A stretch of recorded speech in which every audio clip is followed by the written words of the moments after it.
It's Needs not to, it's not all about spreadsheets and dollar signs. It's no. about giving back a little bit, and you'll get more later for sure. So with all these things that you have going on, you got a mom, you got a husband, you got two kids. This is your community. You grew up in that community, then you're a doctor, then you're a business owner. How did you find the time to be part of SOPM That and was be the really hard, chair? actually. That was really hard. So I was on the executive committee for a few years, and then Sue had to step down to be the president, and they needed an I really was only the chair for a year.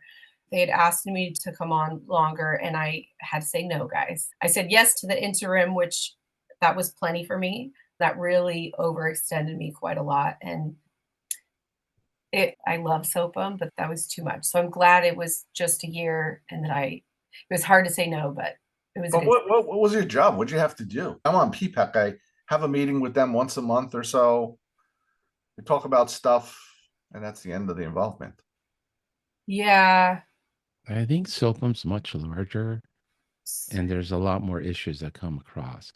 Mm. Yeah.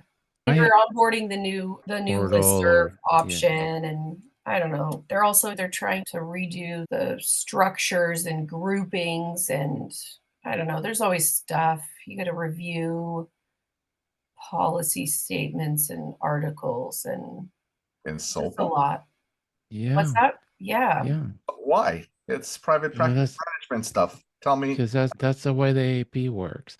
it's Um, corporate. Because when they write an article from an academic standpoint or a policy from an academic institution standpoint, and they want to roll it out and say, this is what everybody should be doing, me, solo practice over here in Oregon, needs to be able to say, hey, that I can't implement that. I'm over here by myself. It is an N of one over here, guys. Like, it has to be doable for me too. I'm gonna have you hold that thought. Oh Okay. Okay. boy, here we go. I'm not gonna explode, I promise, because I'm in the office today. So I have to be there's kids in the office. But I have this disagreement with Jesse Hackle, where I think the chairs of these committees should get paid so that they have the time to do this. He thinks absolutely not, because this is what he does for charity. This is it. He says, I don't go to the synagogue. I don't volunteer in the old people's house. I don't go to the hospital and help for free. This is how I give back to community. And my argument is if we want younger uh, pediatricians that represent not the hospital, not academia, the rural communities, the communities that are probably underserved in every big city, which are somebody that was from that community that has a small practice, they just simply cannot afford to take a day off from work and lose that income and maintain the business and the access to care. So, and Jesse says we should volunteer. I'm like, but if you do it that way, only the people in larger practices that are older can contribute. And we're not really getting a whole 360 view or involvement because there's either 33 or 60,000 pediatricians. I don't know. I was just having this conversation with Jesse because one place said it was 63,000.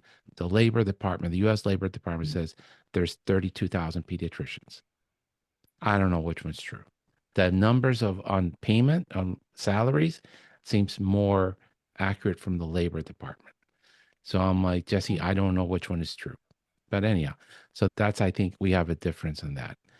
As far as implementing stuff in the office, I'm very frustrated because the AAP is an old arthritic man that moves very slowly, Oh, very slowly. and everything is like the US Congress. Here's a proposal from Dr. Bravo. Okay, we're going to send them to SOPAM, and then we're going to send them to COPAM, and then the immunology committee and the endocrinology committee. And these people are all volunteers. So they're like, yeah, this is important. And then the months go by and nothing gets moved. And when you talk about implementing stuff in the pediatrician's office, we don't get to the table when these decisions are being made. So right now, I don't like the term type 1 diabetes. I call it autoimmune diabetes. We know that you can draw the autoantibodies early, 9 months to 2 years of age, and see which kids have insulitis. Out of those kids, 40% to 85% will end up with end-stage pancreatic insufficiency.